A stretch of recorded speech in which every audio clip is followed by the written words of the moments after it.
जय श्री कृष्ण मित्रों, श्री शक्ति एस्ट्रोलॉजी में स्वागत है। आज मैं आपको बताऊंगा ये होली पर्व कैसे मनाया जाता है और उसमें हमें क्या देखना चाहिए। और होली पर्व में आप लोगों को पता ही है कि इस समय भक्त प्रहलाद की जो बुआ होलिका थी, उसने प्रहलाद को लेकर के उनको अग्नि में लेकर के बैठ गए थे उनको जलाने की कोशिश। तो उनका पिता था हिरण्यकश्यप, वो भगवान का विरोधी था। ये तो आप लोगों को कथा पता ही है। और उस होलिका को ये वरदान था कि जो भी जिसे को भी लेकर के अग्नि, उसको अग्नि छू नहीं सकती थी, लेकिन भक्त प्रहलाद को लेकर के बैठ गई अग्नि की चिता, यानी सब लोग चिता पे बैठ गए लेकर के प्रहलाद को भस्म करने के लिए। लेकिन भगवान की माया रही कि जो वस्त्र उसको मिला था वरदान में, ऐसा कुछ भगवान ने कृपा करी, हवा चली कि वो जो वस्त्र था वो जाके प्रहलाद जी के ऊपर आ गया, वो जल के भस्म हो गई। तो ये जो है हमें बताता है कि हमारी भी अच्छाइयाँ, हमारा दिन, हमें पर्व हम मनाते क्यों हैं।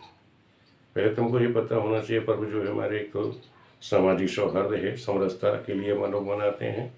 दूसरा यह है कि इस शिक्षा हमको क्या मिलती है। देखो भक्त प्रहलाद जो रहे कि वो अपने उद्देश्य में अडिग रहे। उनका जो उद्देश्य था कि भगवान की प्राप्ति मुझे करनी है, उनका नाम लेना है, तो उन्होंने कष्ट सहे। उनको पहाड़ों से गिराया गया, हाथ से गिराया गया, यानी खौलते तेल में बिठा दिया गया, यहाँ तक कि होली चिता में लेकर बैठ गई होलिका। तो ये इस तरह से उनको ताड़ना दी गई, लेकिन आखिर ईश्वर अंत में उनको ईश्वर की प्राप्ति हुई। तो हमारा जो उद्देश्य है, चाहे कितना भी कष्ट सहन करें, हमारा उद्देश्य निश्चित होना चाहिए। तो इसलिए उसी दिन से ये मनाया जा रहा है पर्व कि भाई समाज में समझता रहे, अपने उद्देश्य को ध्यान रखो कि हमें कितना भी संघर्ष करना पड़े, हमें करना है। लेकिन होली मनाई कैसे जाती है, होली का जो दहन आप लोग करते हैं कैसे करें, इसका उद्देश्य हमेशा ध्यान रखो कि पूर्णिमा की जो फागुन शुक्ल पक्ष पूर्णिमा होती है, पूर्णिमा वाले दिन ये होलिका का दहन होता है। इसकी तिथि क्या होती है? पूर्णिमा, माघ शुक्ल पक्ष पूर्णिमा को होलिका दहन होता है। और उसके अगले दिन चैत्र शुक्ल पक्ष प्रतिपदा में, उसे कहते हैं दुलहनी, उस दिन रंग खेला जाता है। तो आप लोग ध्यान रखो कि जब भी होलिका दहन हो, ज़्यादातर पूर्णवासी को भद्रा लगी रहती है, तो भद्रा में कोई भी कार्य नहीं किया जाता। भद्रा अशुभ होती है। अगर उसमें आप अग्नि दाह करते हैं किसी का, तो अशुभ होगा, अनिष्टकारी होगा समाज के लिए, कुटुंब समाज के लिए, ये परिवार के लिए तो अनिष्टकारी हो जाता है। तो कोई भी चीज़ समाज के लिए अगर अनिष्टकारी है तो कोशिश करो वो जो समय है निकल जाए। तो हमेशा ध्यान रखो, ज़्यादातर हर वर्ष भद्रा जरूर लगी रहती है पूर्णिमा के दिन। और तो जब भद्रा लगी रहती है, जब आप कभी संस्कार करेंगे, जब भी होलिका का संस्कार करिए, अग्निदाह करिए, तो ये कोशिश करिए कि जिस समय आपका भद्रा खत्म हो गई हो तभी ही जलाना चाहिए। और विद्वान क्या कहते हैं, भाई भद्रा पूरी रात लगी पड़ी हुई है। तो आजकल प्रशासन जो है वो दिक्कत देता है। जैसे आने वाले वर्ष में भी क्या है, भद्रा जो है रात्रि को 5 बजे जाकर के खत्म होगी। तो उसमें आपको क्या करना है, सुबह शाम को वो 5 बजे शुरू होगी भद्रा, और सुबह 5 बजे तक ही रहेगी। 4 बजे शुरू होगी, 5 बजे तक खत्म हो रही है। तो आप लोग क्या करेंगे, अब प्रशासन का भी देखना है और आपको समाज का हित भी देखना है। अब आपसे पूछने तो आएंगे लोग, आप विद्वानों से कि जब पूछने आएंगे भाई होलिका दहन का समय पंडित जी क्या है, आप बताइए, तो आप बताओगे क्या? या तो आप बताइए भाई होलिका दहन जो है सुबह या 5 बजे करिए, जब भद्रा खत्म हो जाए वो समय, वो सबसे उत्तम समय है। जब भद्रा खत्म हो जाए तब आप करिए। जब भी ध्यान रखो, हर वर्ष जब भी भद्रा आपकी खत्म हो जाएगी तभी अग्नि संस्कार आप कराएंगे। ये निश्चित ये शुभकारी समय होगा जब भी आप होलिका दहन कराएं। फिर दूसरा आप देख सकते हो कि भाई जो समय है आपका, जैसे हमारा भद्रा का जो टाइम है, माना 9 घंटे की भद्रा लगी हुई है, तो 9 घंटे का आधा 4.5 घंटा जिस समय प्रारंभ हुई, माना आने वाले वर्ष में 2023 में भद्रा शाम को 4 बजे शुरू हो रही है, तो 4.5 घंटे उसमें आप जोड़ दीजिए, तो 4 4 8 9 बजे। यानी 9 बजे के बाद यानी पूर्व के जो आधे भाग है वो समाप्त हो जाए, भद्रा पूंछ में चली जाए, उसे कहते हैं भद्रा पूंछ में जा रही है, उसके पूंछ में अगर जा रही है तब भी आप अग्नि संस्कार करा सकते हैं, नहीं होली में आग लगा सकते हैं, तब भी समाज का अहित नहीं होगा।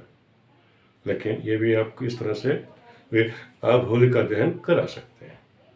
और होलिका दहन में ये ध्यान रखो भगवान के हाथों से, क्योंकि नरसिंह के द्वारा भगवान जो अग्नि के रूप में भी आ गए थे अपने भक्त की रक्षा के लिए, और होलिका जल गई, उसको भगवान का वरदान था, लेकिन उसको उत्तम गति प्राप्त हुई। और उसके पिता जो थे प्रहलाद के, हिरण्यकश्यप, वो नरसिंह के द्वारा मारे गए, भगवान के द्वारा मारे गए, उन्हें भी मोक्ष प्राप्त हुआ। यानी कहने मतलब यही है कि हम जो देश करते हैं, जैसे भगवान वो प्रहलाद जी ने किया, हरि को प्राप्त करने के लिए देखो पिता को मोक्ष मिल गया, बुआ को मोक्ष प्राप्त हो गया, और आज तक वो पूजे जाते हैं, पूजनीय हो गए। तो यही ध्यान रखना है, हम भी ऐसे कोई कर्म करें, ऐसे तपस्या करें कि जिससे हमें नारायण की प्राप्ति हो। और जिस दिन होली का पूजन होता है तो ये देख लीजिए कि जैसे लोग उस समय भद्रा लग रही है शाम 5 बजे से, अब होलिका लोग पूजने जा रहे हैं, तो कोशिश ये करिए जब भद्रा ना लगी हो उस समय आप होली पूजें। ये नहीं कि होलिका भद्रा लग गई है तब आप होली पूजने जा रहे हैं, तो ऐसा भी नहीं करना है। जो लोग होली पूजते हैं, जिनके यहाँ होली की पूजा होती है, वो इसका विशेष ध्यान रखेंगे जब भद्रा ना लगी हो, जब भद्रा ना लगी हो तब पूजा करें, जब भद्रा लग जाए तो पूजा नहीं करनी। कोशिश यही करें कि लोग दिन में ही पूजा कर लें, क्योंकि भद्रा जब तक लगभग यही होता है कि या तो दोपहर के आसपास में लगती है या शाम तक लगती है, तो इस चीज़ का आप लोग ज़रा ध्यान रखेंगे। कोशिश यही करिए जब भद्रा ना लगी हो तभी आप लोग पूजा कर लें। इस तरह मैंने आपको बताया कि आप होलिका दहन कैसे कराएंगे। आप लोगों को मेरा जो मेन उद्देश्य है, मैं आप लोगों को तारीख नहीं बता रहा हूँ, हर वर्ष जो तारीख होगी मैं आपको डिस्क्रिप्शन से लिख दूंगा, वीडियो थंबनेल में बता दूंगा। लेकिन हर वर्ष के लिए इसलिए बता रहा हूँ कि आप लोग विचारना सीखें। मेरा मेन उद्देश्य है कि होलिका दहन विचारना है। इससे पहले मैंने वीडियो बनाई हुई है जन्माष्टमी की, जन्माष्टमी पर्व आप लोग कैसे मनाओगे, उसमें क्या देखना चाहिए। अक्षय तृतीया आप देख रहे हैं तो अक्षय तृतीया में आपको क्या देखना चाहिए। तो हमारा मेन उद्देश्य है आप लोगों को सिखाना कि आप लोग विचार कैसे करेंगे। तो विचार करना सिखाना ही मेरा उद्देश्य है कि आप लोग विचार करना सीखिए। तारीख तो आप पत्रों से निकाल लेते हैं, फलाना तारीख को ये है, अक्षय तृतीया इस तारीख को ये है, लेकिन आपको विचार करना नहीं आता।